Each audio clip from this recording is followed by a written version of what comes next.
तो रिवाइज करते हैं भाई पूरे पूरे फिजिकल ज्योग्राफी को। सबसे पहला जो टॉपिक है origin and evolution of the earth. Nebular hypothesis की बात करें तो is given by Immanuel Kant, है ना, जो मैथमेटिशियन लाप्लास थे, उन्होंने इसको रिवाइज किया 1796 में। ये क्या बोलता है कि planets are formed out of slowly rotating clouds of material जो कि यूथफुल सन के साथ एसोसिएटेड है। ऐसे ऐसे रोटेटिंग क्लाउड जो हैं वो मिलते गए प्लैनेट इस प्रकार से बन गए। रिवाइज नेबुलर हाइपोथेसिस किसने दिया था? Otto Schmidt and Carl Weizsacker ने। एंड ये बोलता है कि the sun is surrounded by solar nebulae. ये सन है, सपोज के आसपास क्या है? सोलर नेबुले हैं containing mostly hydrogen helium and dust. ये जो सोलर नेबुले हैं इसमें हाइड्रोजन हीलियम एंड डस्ट हैं। इन्होंने कोलिजन फ्रिक्शन की वजह से क्या हुआ? ये बने। And planets are form through the process of accretion, आपस में जुड़ के प्लैनेट्स बने यार। नेक्स्ट बिग बैंग थ्योरी की बात करें तो all matters forming the universe existed in one place. जितना भी जो दुनिया में बना हुआ चीज़ है वो एक प्लेस में यहाँ पे एग्जिस्ट करता था, एक टाइनी बॉल के फॉर्म में, जिसको हमने क्या बोला? Singularity. At the big bang एक बहुत बड़ा ब्लास्ट हुआ around 13 billion year ago. The tiny ball exploded violently, huge expansion देखने को मिला। And within 3 lakh years from the big bang temperature से ड्रॉप हुआ 4500 केल्विन तक and give rise to atomic matter यार। Formation of stars and planet की बात करें so uneven distribution of matter जो है, एनर्जी जो है वो अर्ली यूनिवर्स में था, बट डेंसिटी डिफरेंस की वजह से क्या हुआ? मैटर क्लस्टर हुए due to gravitational force and cluster form the basis of galaxies या जिसके अंदर न्यूमरस स्टार्स थे। गैलेक्सीज के अंदर बीच में सेंटर में क्या होता है? स्टार होता है। जैसे हमारा स्टार कौन है? सन। नहीं भाई, गैलेक्सीज के सेंटर में एक ब्लैक होल होता है और सोलर सिस्टम के बीच में क्या होता है? स्टार होता है। So galaxies form from hydrogen gas clouds called nebulae, है ना। जो गैलेक्सीज हैं वो किससे बनते हैं भाई? ये हमारे पास गैलेक्सीज होगा जिसमें बहुत सारे सोलर सिस्टम होंगे, इसके बीच में यहाँ पे सन होगा, यहाँ पे ये ब्लैक होल हो गया। सो ये जो गैलेक्सीज है form from hydrogen gas called, जो पूरा गैलेक्सीज बना इसमें नेबुले, मेनली हाइड्रोजन हीलियम से बना हुआ पूरा गैलेक्सी।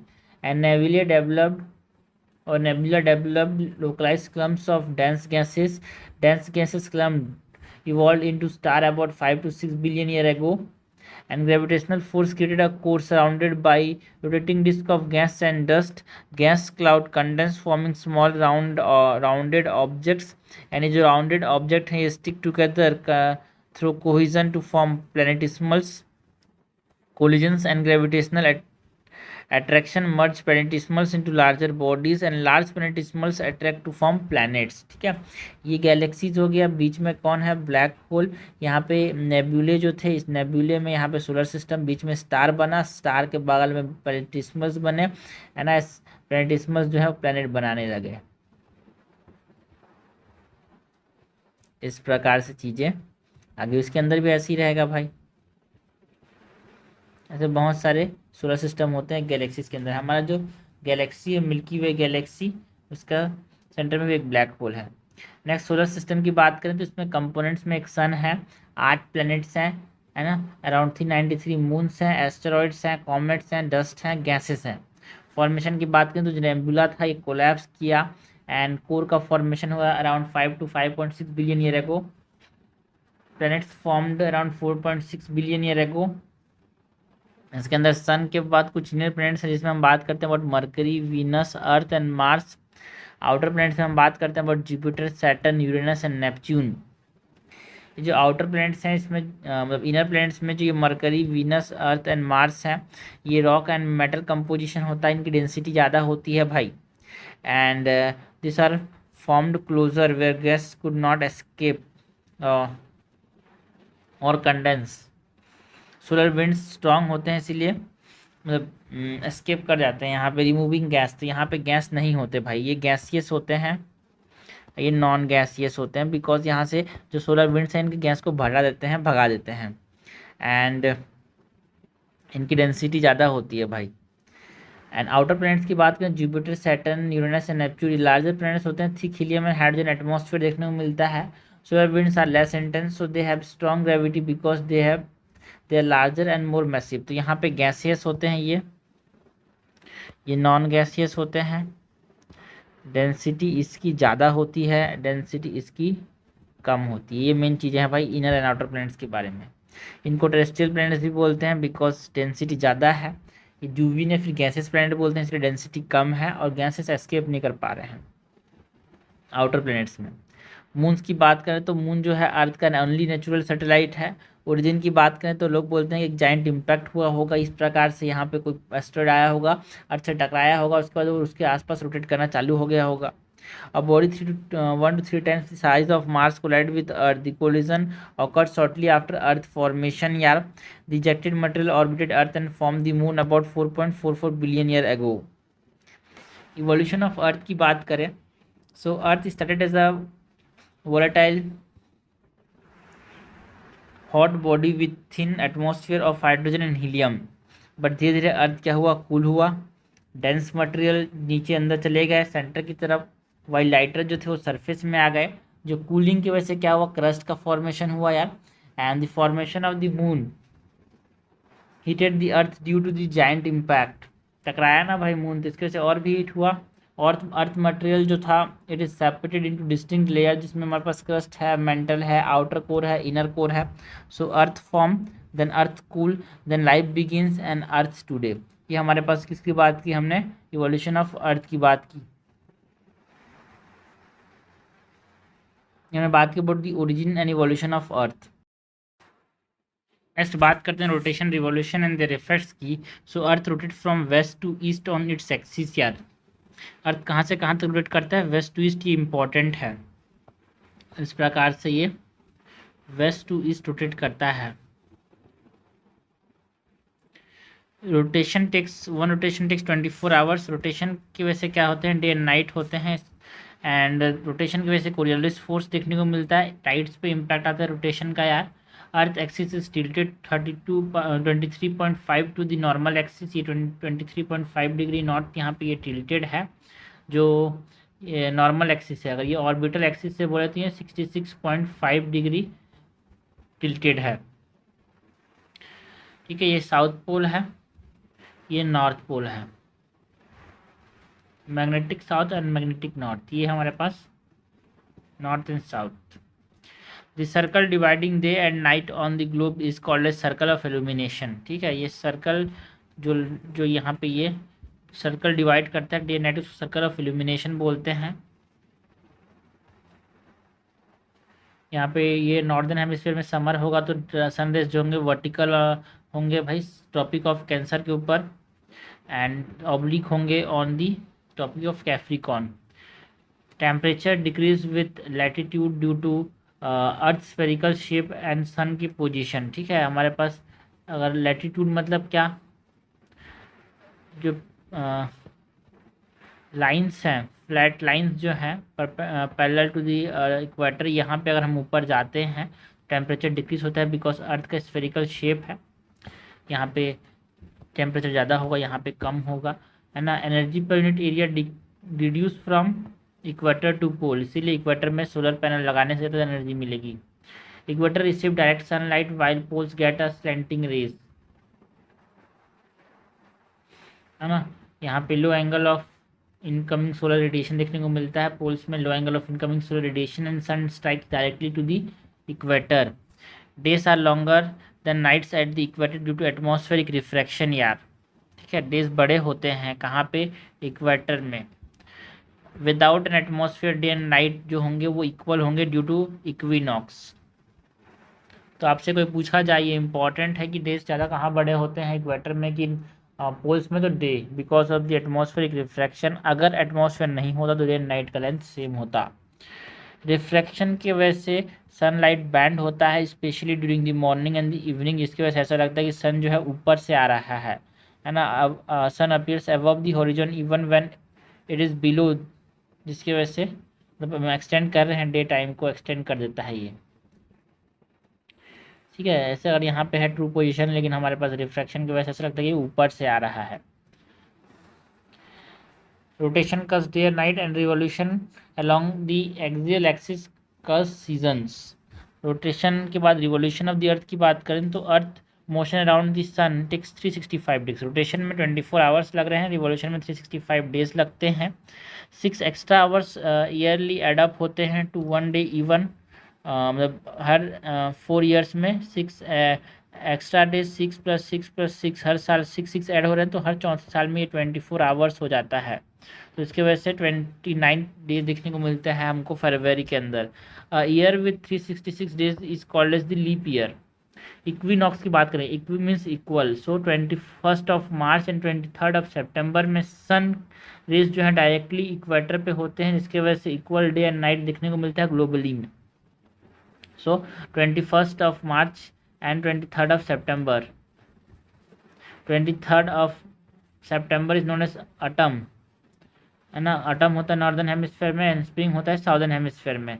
एंड 23 मार्च जो होता है स्प्रिंग होता है नॉर्दर्न हेमिस्फेयर में, एंड ऑटम होता है। तो आप हमेशा नॉर्थर्न हेमिस्फेयर के हिसाब से ज़्यादातर जो कंट्रीज है नॉर्दर्न हेमिस्फेयर में, इसीलिए नॉर्दर्न हेमिस्फेयर के हिसाब से दिखाया जाता है। तो आपको कोई स्प्रिंग इक्विनॉक्स की बात की जाए, 23 मार्च की बात की जाए, नॉर्दर्न हेमिस्फेयर में स्प्रिंग होता है यार।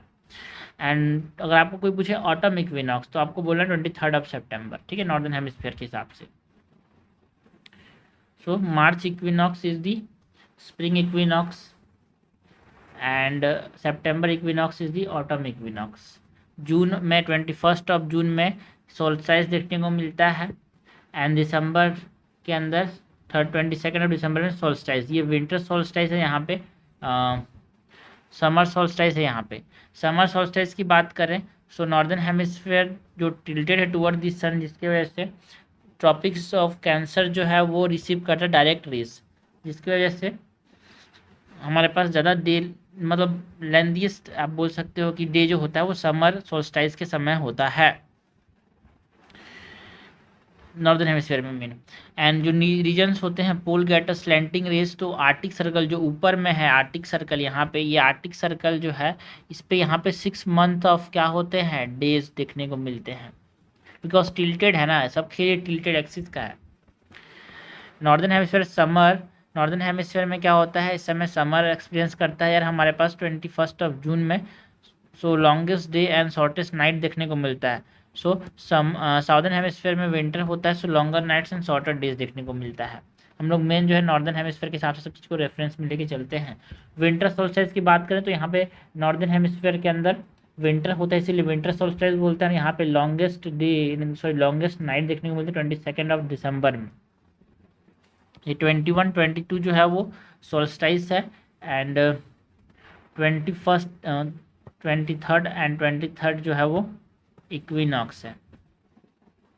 Sorry 21 and 23 is equinox, 21 and 23 is equinox. यहाँ पे 21 मार्च होगा यार।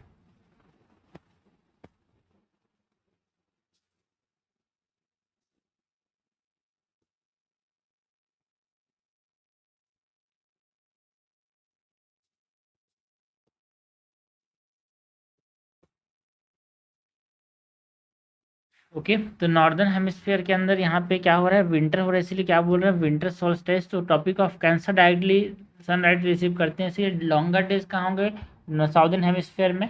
तो लॉन्गेस्ट नाइट कहाँ पे होगा नॉर्दर्न हेमिस्फीयर में। So southern hemisphere experience summer with longer days and shorter nights, northern hemisphere has winter with shorter days and longer night. तो लॉन्गेस्ट नाइट जो होता है वो 22 दिसंबर में होता है, एंड लॉन्गेस्ट डे जो होता है 21 जून में होता है। दोनों सोल्स्टाइस में, लॉन्गेस्ट वाले सोल्स्टाइस में होते हैं।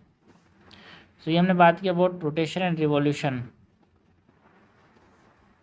And their effects. नेक्स्ट बात करते हैं about the latitude and longitude की। तो latitudes and longitudes are what, this are the imaginary lines जो कि यूज़ किया जाता है to pin point a location on the earth यार, ठीक है। सो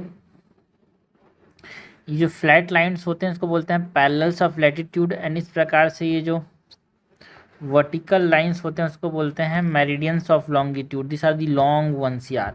प्राइम मेरिडियन जो होता है उसके रेफरेंस में सबको नापा जाता है, जो कि ग्रीनविच से पास करता है ना। ये आर्टिक सर्कल है भाई, ये नॉर्थ पोल है, ये साउथ पोल है, ये टॉपिक ऑफ कैंसर है। 23.23°6' north is topic of Cancer, and 23'6", तो 23°6' south is topic of Capricorn.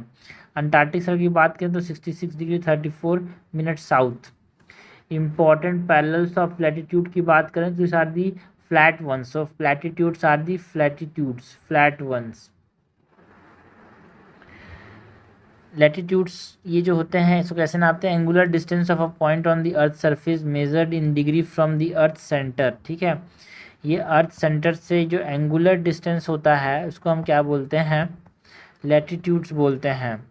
Due to the earth slight flattening at the poles and degree of latitude is longer at the poles than at the equator. ठीक है, longer कहाँ पे होते हैं भाई, poles में, है ना, डिग्री, एंड इक्वेटर मतलब degree of latitudes are longer at the poles not at the equator. ठीक है, लॉन्गर कहाँ पे होते हैं, पोल्स में, बिकॉज ये फ्लैट होता है तो यहाँ पे इस डिग्री से यहाँ पे दो जगह जाएंगे तो ये लॉन्ग कहाँ पे देखने को मिलेगा, पोल्स में, एंड ये शॉर्ट होता है at the equator. So long, pole कैसा होता है, लॉन्ग, तो लॉन्ग कहाँ पे होते हैं यार, पोल्स में।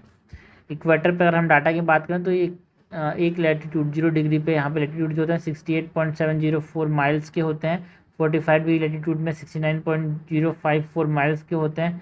पोल्स की बात करें तो 69,407 miles. See average distance 69 miles, that is 111 kilometre का एक लैटिट्यूड होता है।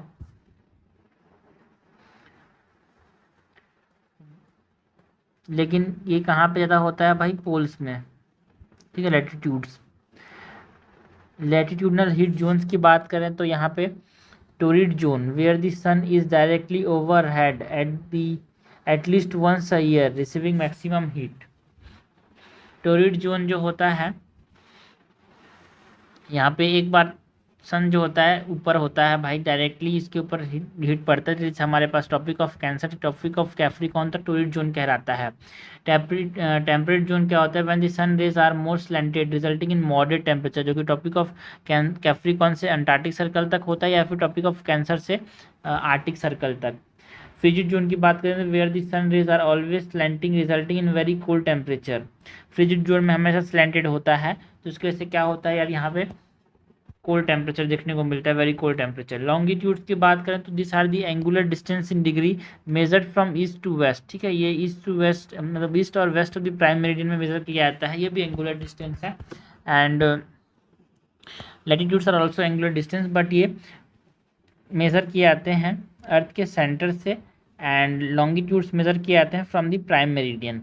And prime meridian passes through the royal astronomical observatory जो ग्रीनविच लंदन में है, इसीलिए। And meridians running from pole to pole through the equator, यार पोल से पोल चलते हैं ये इक्वेटर से मिलके। लॉन्गिट्यूड एंड टाइम्स की बात करें तो earth complete 360 rotation in 24 hours covering 15 degree per hour और 1 मिनट इन 4 मिनट्स। ठीक है, 15 डिग्री पर आवर रोटेट करता है। एंड इंटरनेशनल डेट टाइम की बात करें तो एक इमेजिनरी लाइन है यार at 180 degree longitude in the Pacific ocean where the date changes by 1 day when cross. ठीक है, तो ये हमारे पास इंटरनेशनल डेट लाइन है। इस प्रकार से अगर हम यहाँ पे इसके इधर जाते हैं तो एक दिन कम करेंगे, इसके इधर जाते हैं that is this is west. ठीक है, the line deviates from 180 degree to avoid splitting islands. ठीक है, ये 180 डिग्री से डिविएट क्यों कराता है, बिकॉज जो फिजी टोंगा ये सब आइलैंड ग्रुप में डिफरेंट टाइम जो नहीं रखना है बोल के। अगर हम यहाँ पे ईस्ट से वेस्ट की तरफ जा रहे हैं, ये ईस्ट है ये वेस्ट है, so lose a day. And west to east जा रहे हैं, अगर west to east so gain a day. ठीक है,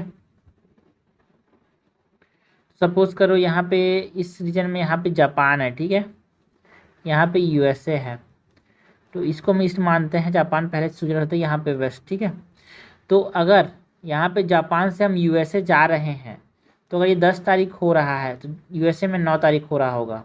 सो इस लाइन से इधर मूव करें तो हमने सब्सट्रैक्ट किया। ठीक है, जापान और यूएसए का एग्जाम्पल याद रखना। और आप यूएसए से 10 तारीख को निकले, उसी दिन आप पहुँचे तो 11 हो रहा होगा जापान में।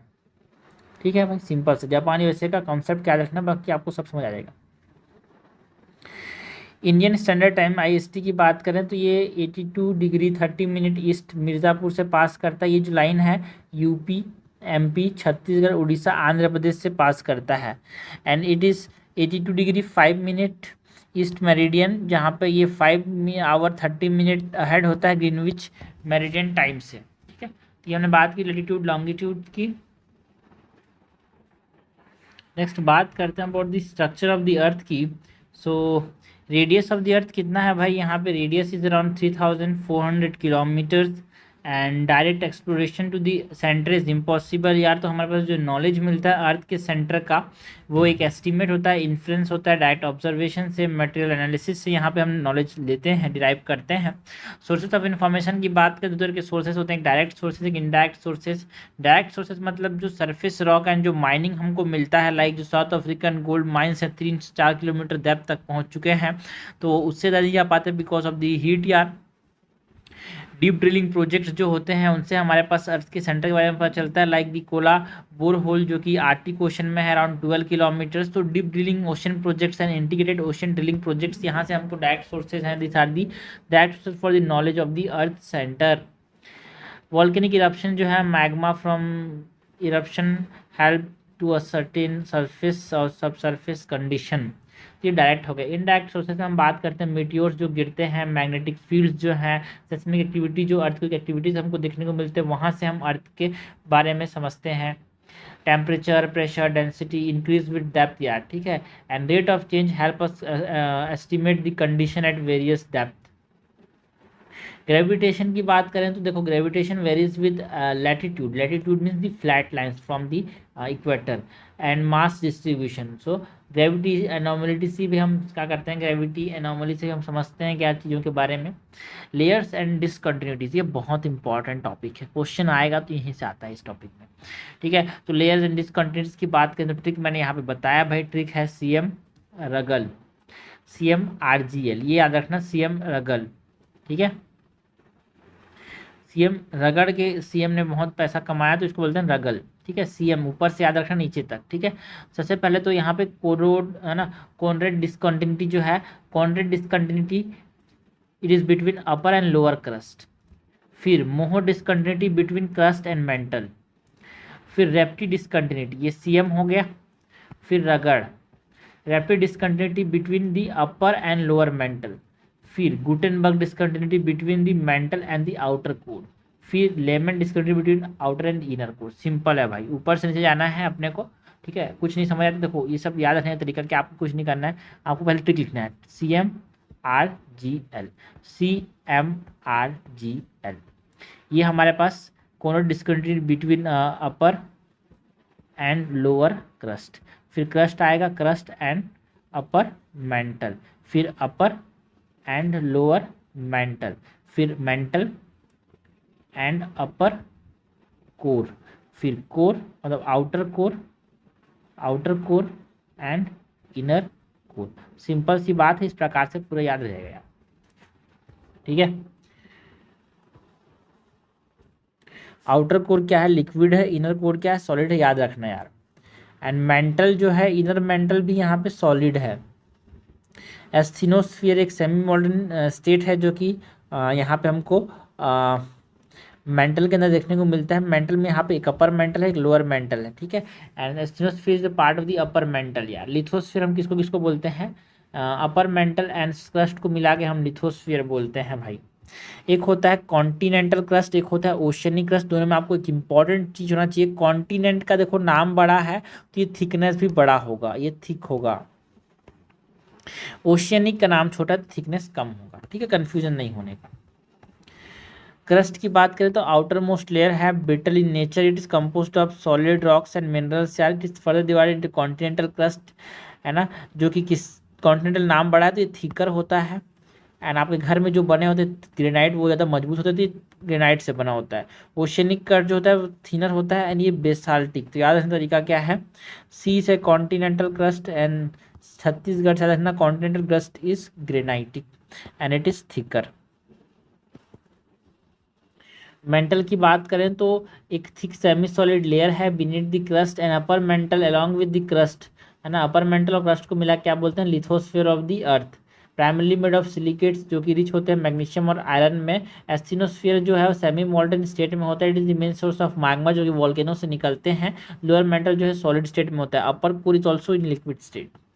कोर की बात करें, it is the innermost layer यार, liquid outer core. It is made of molten iron and nickel, फेनी से बना होता है, मोल्टेन आयरन एंड निकल, इसीलिए तो रेस्पॉन्सिबल है यार, मूव करते रहते हैं आयरन एंड निकल लिक्विड स्टेज में, इसीलिए तो यहाँ पे क्या होता है, मैग्नेटिज्म देखने को मिलता है and is responsible for the earth magnetic field. Solid inner core जो होता है, सॉलिड इनर कोर जो होता है, it is compose mainly of iron and निकल, ये भी फेनी से बना होता है। Under immense pressure and temperature ये क्या हो जाता है, सॉलिड हो जाता है। ठीक है, तो ये हमने बात किया अबाउट व्हाट, ये हमने बात किया about the structure of the earth की। नेक्स्ट अर्थक्वेक की बात करते हैं यार। अर्थक्वेक क्या होता है, this is shaking of the अर्थ, जो कि होता है रिलीज ऑफ एनर्जी की वजह से एंड जिसकी वजह से जनरेट होते हैं वेव जो कि ट्रैवल करते हैं इन ऑल डायरेक्शंस। तो अब शेकिंग होती क्यों, वाई दी अर्थ शेक यार, तो एनर्जी रिलीज अब फॉल्ट के लॉन्ग होता है। फॉल्ट के लॉन्ग एनर्जी रिलीज क्यों होता है, अगर शार्प ब्रेक है कस्टल रॉक्स में तो, या फिर rocks along the fault moves opposite direction, तो उसकी वजह से एनर्जी रिलीज होता है, अर्थ शेक करता है। But have held together by friction, ठीक है, दो रॉक एक दूसरे से दूर जा रहे हैं तो उसकी वजह से यहाँ पे भी हमारे पास शेकिंग देखने को मिलता है। Over time friction is overcome and the rock slides abruptly releasing energy यार। ठीक है, एनर्जी फॉल्ट के अराउंड रिलीज होता है तो फॉल्ट मूव्स अपोजिट, जिसके वजह से फ्रिक्शन जब ओवरकम हो जाता है तो यहाँ पे एनर्जी रिलीज होकर यहाँ पे ये मूवमेंट देखने को मिलता है, जनरेट करता है वेव्स। अना अर्थक्वेक वेव्स की बात करें तो occur in the lithosphere up to 200 kilometre depth यार, and it is recorded through seismograph. Earthquake wave कहाँ से, किससे रिकॉर्ड करते हैं, सेस्मोग्राफ से। अर्थक्वेक वेव्स की बात करें तो यहाँ पे जहाँ से एनर्जी रिलीज होता है, focus is the point of energy release with in the earth, ठीक है, हाइपोसेंटर, अर्थ के अंदर में होता है फोकस। एपी सेंटर जो होता है, यहाँ से एनर्जी वेव्स यहाँ पे ट्रैवल किए, the surface point directly above the focus, है ना, फर्स्ट टू एक्सपीरियंस वेव, जमीन में जहाँ पे पहली बार वेव एक्सपीरियंस करता है उसको बोलते हैं एपी सेंटर। ठीक है, तो फोकस के जस्ट ऊपर जो सरफेस पे होता है उसको बोलते हैं एपी सेंटर, और एपी सेंटर नीचे में होता है इसीलिए बोलते हैं इसको हाइपोसेंटर। फोकस को ही क्या बोलते हैं, हाइपोसेंटर बोलते हैं। बॉडी वेव्स की बात करें तो दो तरह के वेव्स होते हैं, यहाँ पे जो वेव्स फ्रंट देखने को मिलेगा एनर्जी रिलीज जहाँ पे हुआ वहाँ से, तो बॉडी वेव्स जो होते हैं they originate at the focus and travel through the earth body, earth की बॉडी में यहाँ पे ट्रैवल के, इसलिए क्या नाम दिया, बॉडी वेव्स। और बॉडी वेव्स होते हैं दो तरह के, एक होते हैं पी वेव्स, एक होते हैं एस वेव्स। प्राइमरी वेव्स जो होते हैं वो कंप्रेशन और एक्सपांसन की फॉर्म में ट्रैवल करते हैं एंड एनर्जी का जो मूवमेंट है उसके डायरेक्शन में, एनर्जी का जो डायरेक्शन है उसी के डायरेक्शन में यहाँ पे पी वेव्स ट्रैवल करते हैं। एस वेव जो होते हैं सेकेंडरी वेव्स होते हैं, ये इस प्रकार से परपेंडिकुलर टू द एनर्जी, ठीक है, के डायरेक्शन। सो फास्टेस्ट वेव कौन होते हैं भाई हमारे पास, पी वेव्स, मतलब जो प्राइमरी वेव्स होते हैं वो अंदर में, है ना, ये फास्टेस्ट वेव होते हैं, first to reach the surface and travel through solid liquid and gas, vibrate parallel to the wave direction यार, एंड इसकी वजह से pressure create pressure and density difference, stretching and squeezing दिखने को मिलता है।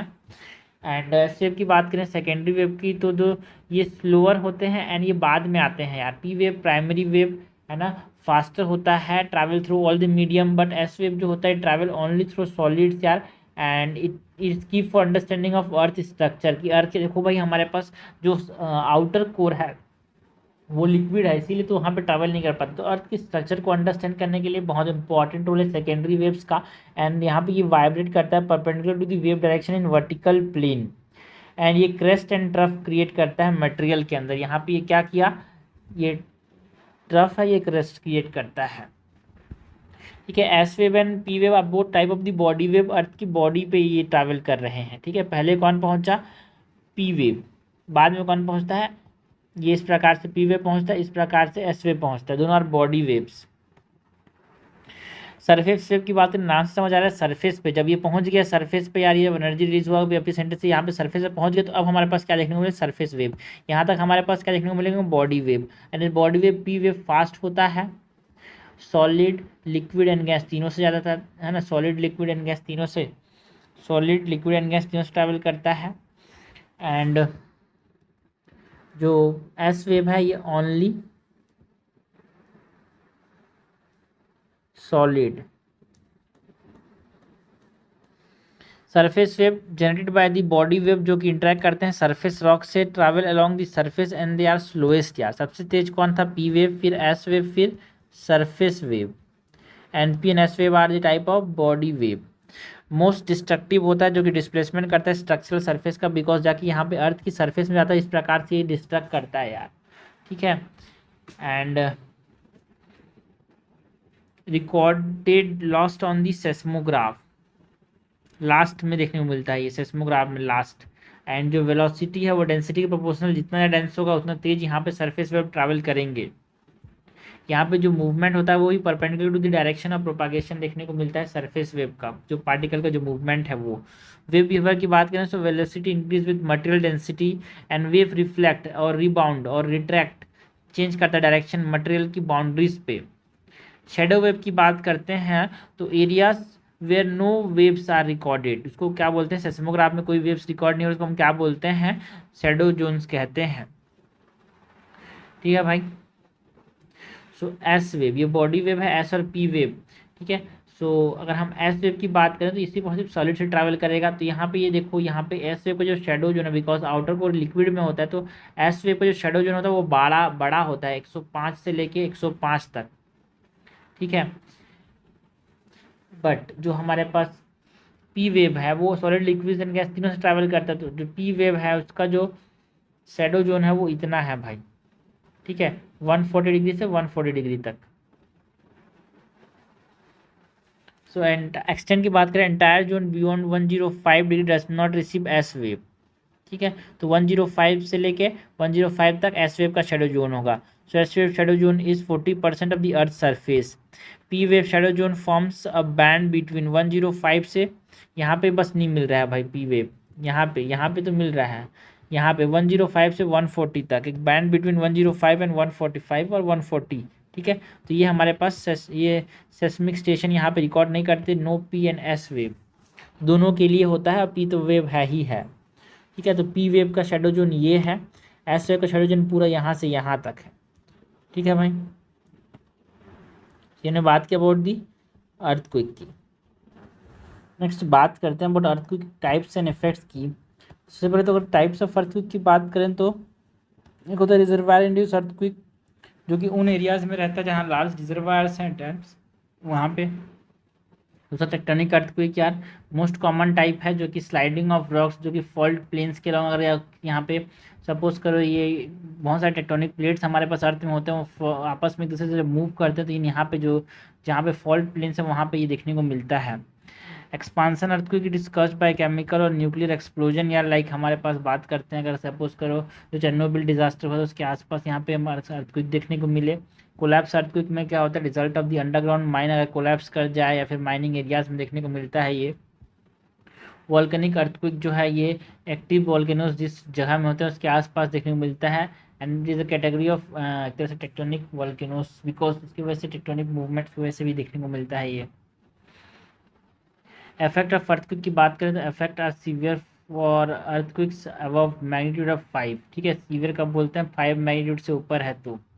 लैंड फॉर्म रिलेटेड इफेक्ट्स की बात करें तो ग्राउंड की शेकिंग होती है, डिफरेंशियल ग्राउंड सेटलमेंट्स देखने को मिलते हैं, लैंड एंड मड स्लाइड्स देखने को मिलता है, सॉइल लिक्विफिकेशन देखने को मिल सकता है, ग्राउंड लर्चिंग देखने को मिलता है, अवलांचेस आ सकते हैं सारी जहाँ पे स्नो है ना। Impact on life and property की बात करें तो ग्राउंड डिस्प्लेसमेंट है ना, डैम्स या जो लेवेज हैं वो फील कर सकते हैं, इसके सिर्फ बाढ़ आ सकता है यार, फायर हो सकता है, स्ट्रक्चरल कोलैप्स देखने को मिलता है, ऑब्जेक्ट्स गिर सकते हैं, सुनामीज देखने को मिलता है अगर एपी सेंटर जो है ओशन के अंदर में है और मैग्नीट्यूड हाई है तो। रिक्टर स्केल जो है RM रिक्टर स्केल जो है वो मैग्नीट्यूड मेजर करता है, मतलब जो एनर्जी रिलीज्ड है, और इसका स्केल होता है 0 to 10। Mercalli scale MI Mumbai Indian से याद रखना, मर्केली स्केल जो है वो इंटेंसिटी मेज़र करता है, ठीक है। या फिर ऐसे ऐसे तो भाई राइट माउंटेन, ठीक है। रिक्टर जो है वो मैग्नीट्यूड मेज़र करता है। So Mercalli scale measure intensity Mumbai Indian से याद रखना भाई, मर्करी इंडिया IPH है, मर्करी इंडियन मतलब मर्करी इंडिया बोलता हूँ, Mercalli scale measure intensity on visible damage, ठीक है। और जो रिक्टर स्केल है वो मैग्नीट्यूड मेजर करता है 0 से लेकर 10 तक, एनर्जी रिलीज जो मैग्नीट्यूड होता है वो बताता है। फ्रीक्वेंसी ऑफ अर्थक्वेक अकरेंस की बात करें तो high magnitude tremors can cause significant damage यार, major shocks are not uniform distributed globally यार, है ना, ऐसे ही सब जगह एक साथ अर्थक्वेक आता है। अराउंड 5 लाख डिटेक्टेबल अर्थक्वेक हर साल देखने को मिलते हैं दुनिया भर में, है ना। पैसिफिक रिंग ऑफ फायर जो होता है मोस्ट सिस्मिकली एक्टिव रीजन होता है यार, दुनिया के 90% जो अर्थक्वेक होते हैं वो पैसिफिक रिंग ऑफ फायर मतलब जो जापान हो गया एंड इधर यूएसए हो गया, इधर अपने पास नीचे पेरू, तो यहाँ पर पास ये पैसिफिक रिंग ऑफ फायर जो है, इधर हमारे पास जापान है, इधर ऑस्ट्रेलिया, यहाँ पे नॉर्थ अमेरिका, यहाँ पे साउथ अमेरिका, ये पैसिफिक ओशन के अराउंड जो देखने को मिलता है वहाँ पे सबसे ज़्यादा अर्थक्वेक देखने को मिलता है दुनिया में यार। चलिए हमने बात की अर्थक्वेक टाइप्स एंड इफेक्ट्स की। नेक्स्ट बात करते हैं सुनामी की। सुनामी एक जापानीज टर्म है भाई, जिसका मतलब क्या होता है harbour waves, it is also known as seismic sea waves, है ना।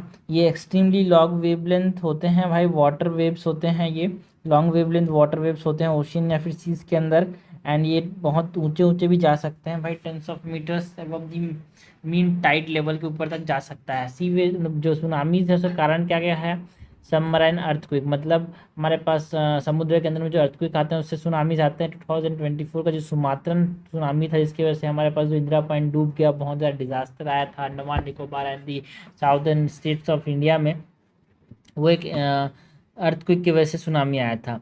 सबमराइन लैंडस्लाइड्स की वजह से, वॉल्केनिक इरप्शन लाइक द काराकोटा इन 1883 जब रिएक्ट किया इरप्ट किया था तो वहाँ पे अपने पास सुनामी आया था भाई।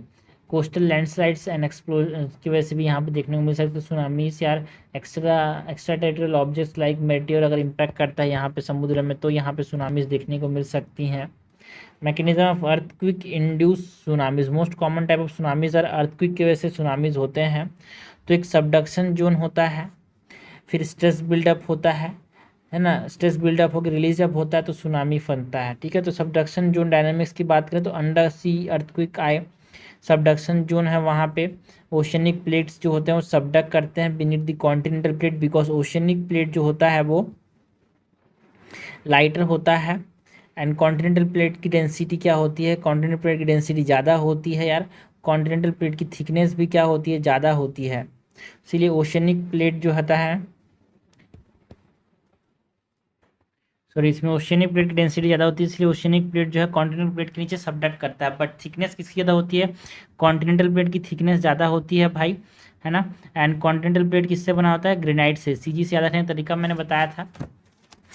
Oceanic plate get temporarily stuck against the continental plate, इसकी वजह से स्ट्रेस एक्यूमुलेट करता है अंटिल जो लॉक जोन है वो खत्म होता है, जब लॉक जोन खत्म हो जाता है अनरैप करता है ओशन फ्लोर जब ऊपर की तरफ, सो एरियाज जो है सिंक कर जाते हैं, जिसकी वजह से सी सरफेस जैसे मिरर करता है सी फ्लोर डिफॉर्मेशन को इमिडिएटली आफ्टर द अर्थक्वेक, जिसकी वजह से ग्रेविटी रिस्टोर करता है सी सरफेस को, जिसकी वजह से रिपल्स जनरेट होते हैं, ये प्रोपागेट करता है आउटवर्ड एज अ सुनामी यार। इस प्रकार से यहाँ पे ओशनिक प्लेट जो था वो कॉन्टिनेंटल प्लेट के नीचे जा रहा था, तो यहाँ पे स्ट्रेस बिल्डअप हुआ, स्ट्रेस रिलीज हुआ, उसकी वजह से यहाँ पे हमारे पास रिपल्स जनरेट हुए, रिपल्स एक तरह से सुनामी के फॉर्म में आगे बढ़ते हैं।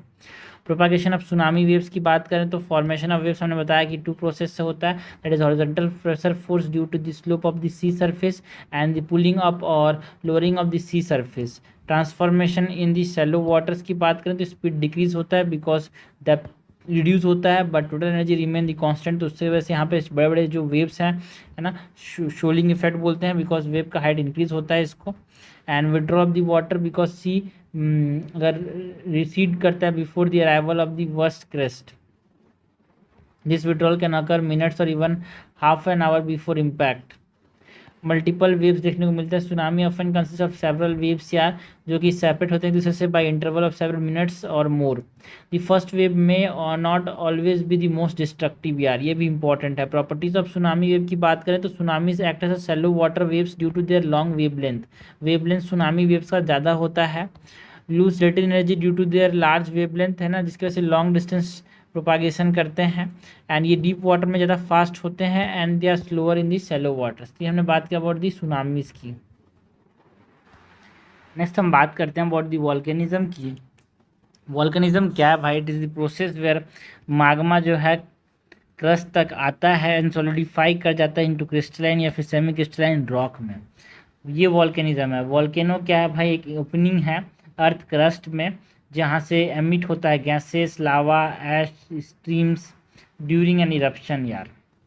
माग्मा एंड लावा में दोनों में डिफरेंस की बात करें, अंदर में रहेगा तो माग्मा, बाहर आके फ्लो करेगा तो लावा।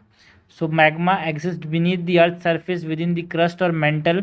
It is the mixture of molten rock, gases and minerals, and the source material for the volcanic eruption is magma.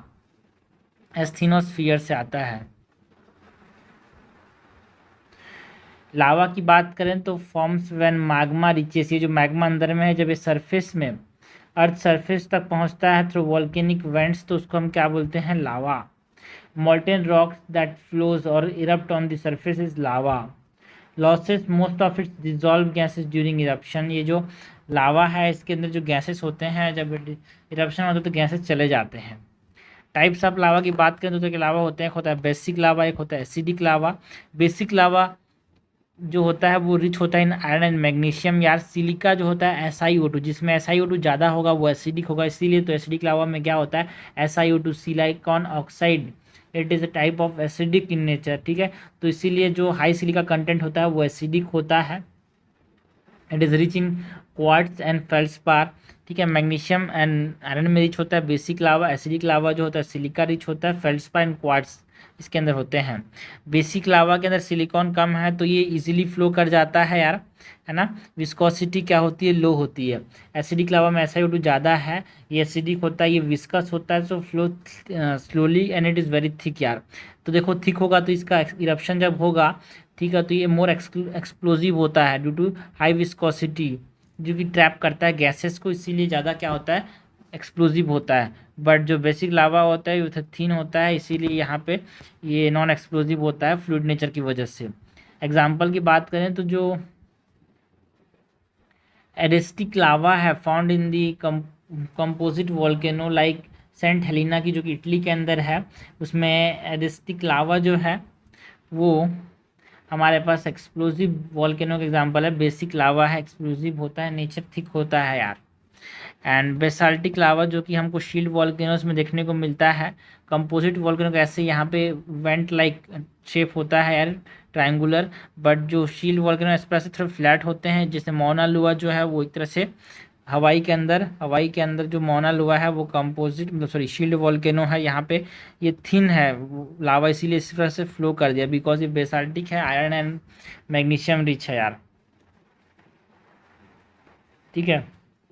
SiO2 ज़्यादा, एसिडिक, विस्कोसिटी ज़्यादा, एक्सक्लूसिविटी ज़्यादा, कोन स्ट्रक्चर है। टाइप्स ऑफ वॉल्केनोस की बात करें तो शील्ड वॉल्केनो जो हमने भी देखा भाई, मौना लुआ जो शील्ड वॉल्केनो है, so largest volcano on the earth and excluding the basalt flow, and this are composed mostly of basalt, है ना। बेसिक लावा होता है highly fluid lava during eruption, SiO2 कम होता है, and have gentle slope due to the fluidity of lava. जो Hawaiian volcanoes होते हैं they are the notable example of what shield volcanoes generally non explosive होते हैं except when water enter the vent. Lava है ना, fountains from the vent form cinder cone at the top, ठीक है। मौना लुआ अराउंड 180 किलोमीटर वाइड है यार।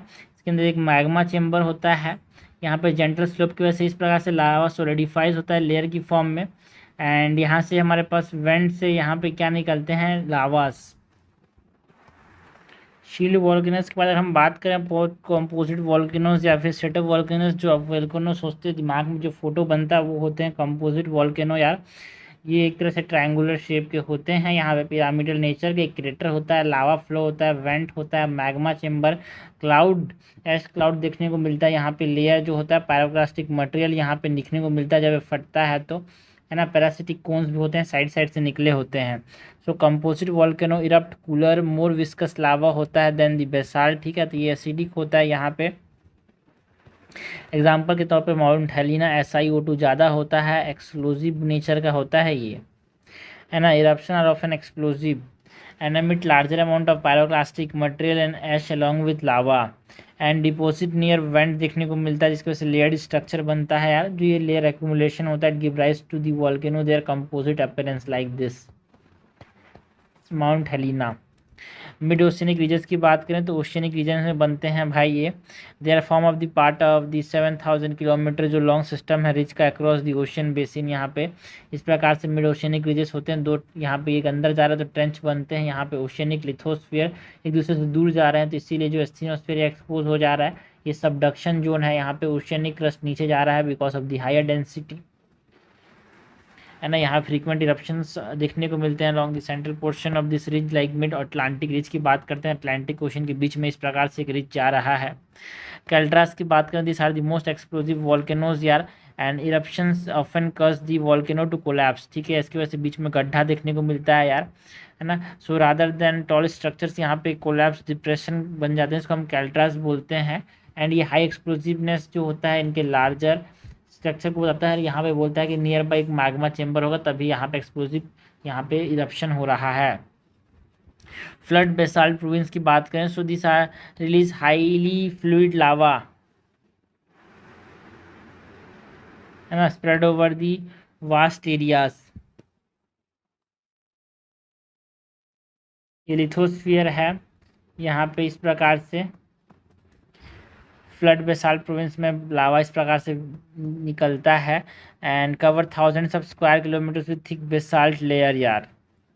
इंडिविजुअल कैन एक्सीड, जो individual flow can exceed 50 metre in thickness and exceed hundreds of kilometres, like जो डेक्कन ट्रैप है वहाँ पे, है ना, एक प्रोमिनेंट एग्जांपल है भाई फ्लड बेसाल्ट प्रोविंस का, जैसे फ्लड की तरह लावा देखने को मिला था एंड जो महाराष्ट्र प्लेटू को कवर करता है। कि ज़माने में जब ये नीचे से यहाँ पे पास हो रहा था प्लेट टेक्टोनिक्स मूवमेंट के समय, तो जब इंडियन ओशन से जो यूनियन आइलैंड के समय जगह से पास कर तो वहाँ पे वॉल्केनोस थे, तो वहाँ पे जब इसके नीचे वॉल्केनोस थे जैसे फ्लड यहाँ पे देखने को मिला माग्मा का, फ्लड बेसाल्ट प्रोविंस यार, तो उसकी वजह से यहाँ पे लावा फ्लो हुआ और ये डेक्कन ट्रैप यहाँ पे बना इंडिया में।